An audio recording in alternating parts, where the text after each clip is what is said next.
አንቺን እኮ ነው። ምንድነው የሚያስቅሽ? አያቴ ያለችሽን ነገር ሰላምዬ ነግራኝ ነበር። እሱ ትዝ ብሎኝ እኮ ነው። ይሄን ያህል ምስቂብኝ ንቀሽኛል ማለት ነው? እና ምን ልታደርጊ ነው? ቆይ ለምንድን ነው የምትፈታተኝኝ? እኔ እየተፈታተንኩሽ አይደለም። በቁሜ እየሳቅሽብኝ ከዚህ በላይ መፈታተን አለ? መቼም እንደማልፈራሽ ደጋግሜ ነግሬሻለሁ።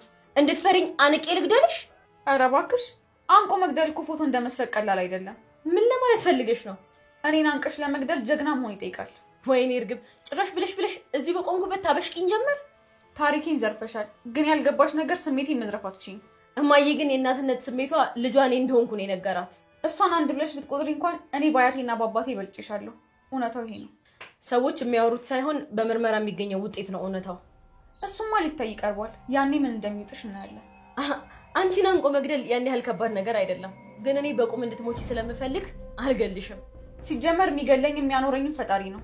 እኔ ደግሞ በቁም የምወሰው አይደለሁም። እሱን ውጤቱ ሲመጣ ብናየው አይሻልም? ያኔ በቁምሽ ትሞቻታለሽ። እንደሱ ካሰብሽ ተሳስተሻል። እኔን ያሳደገኝ የአባቶች ሁሉ ቁንጭ የሆነ ጠንካራ አባት ነው። ሲጀመር ይሄ ቤተሰብ የኔ ሆነም አልሆነም እንዳንቺ ለጥቅም ስላልመጣው አይመለከተኝም። አንቺ ልጅ ብታርፊ ነው የሚሻልሽ። አሁን ስራ ስላለኝ ኪችኑን ለቀሽ ብትወጪልኝ ደስ ይለኛል።